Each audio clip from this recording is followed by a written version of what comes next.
Pangarap ko po na walang Pilipinong ginigugut di nalapatan ng karampat. Except for a few, literally like a few little shadows on the screen.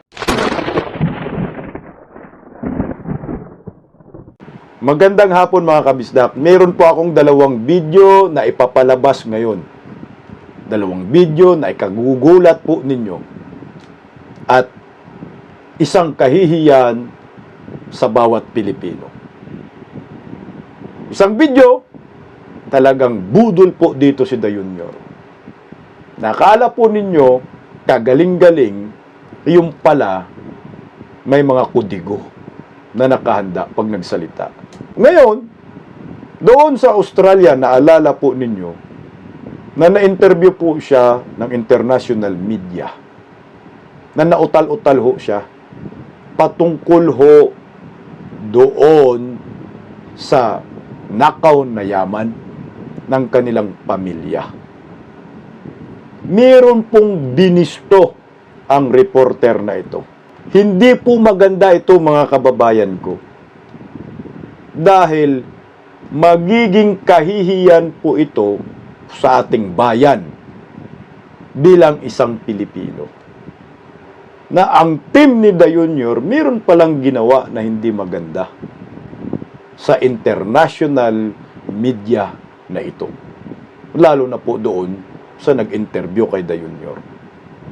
Bago yan, panoorin po muna ninyo ang bidyong ito kung saan talagang legit na budol si Dayunyor dahil sa kanyang mga ipinangako nung nakaraang eleksyon, iyong pala puro budol, puro bogus lang. At tumatawa pa siya dito. So isa lang ang ibig sabihin. Lahat ng mga sinasabi niya ay hindi galing sa kanyang puso. Kundi, iyon ay kaplastikan lamang at pangbubudol sa bayan. Panoorin po muna ninyo, mga kabisdak. Aking mga kababayan, hangad ko pong itawid kayo sa krisis na dulot ng pandemya at bigyan lunas ang kawalang hanap buhay ng maraming pamilya. Supilin ang nagtataasang presyo ng mga bilihin na dagdag pasanin sa naghihirap nating mamamayan. Pangarap ko po na walang Pilipinong ginigugut di nalapatan ng karampat. Walang Pilipinong nagugutom. Walang mga batang napagkaitan ng edukasyon. Walang pamilyang natutulog sa lansangan. At walang may sakit na di nalapatan ng karampatan na lunas. Ay naku pa ho, sabi niya. Na pakinggan ninyo yung kanyang sinasabi. Pangako, magmura lahat ng bilihin para sa bayan. Kapakanan. May nangyayari ba? Magaling si Dayunyor pagdating sa pagbabasa. Kautal-utal pa nga eh. Pero lahat ng mga sinasabi niya sa aktwal, walang nangyayari. Kabaliktaran. Magaling siya. Dahil mayroong binabasa, may kudigo. Pero ito, on the spot interview. On the spot na katanungan sa kanya ng isang reporter. Walang kudigo.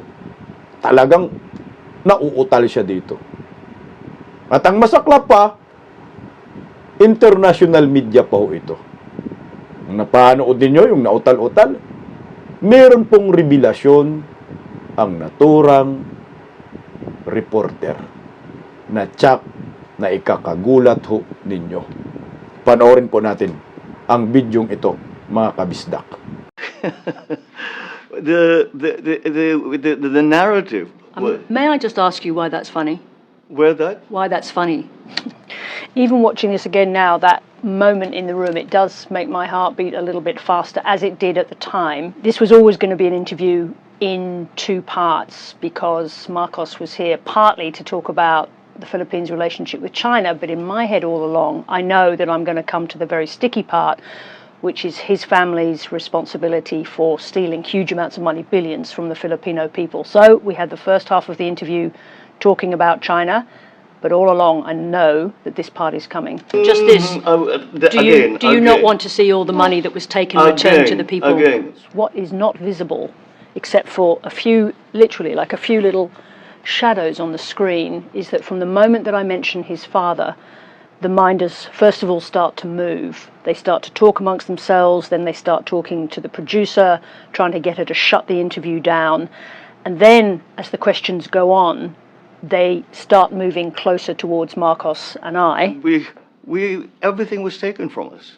They are standing just behind his chair, and I want to push on to ask him what his responsibility is, what his relationship is to what his father did, and his acceptance of that, and what it means for him as the president. But I'm doing that in this extraordinary space where the temperature in the room has, depending on how you see it, is either gone right up high or way down low, but it's extremely tense, and I'm just trying to get to the end so I can land a thank you for talking to 7:30, when at that stage I know he's wishing that he hadn't. Ayan yung kahihiyan, mga kabisdak.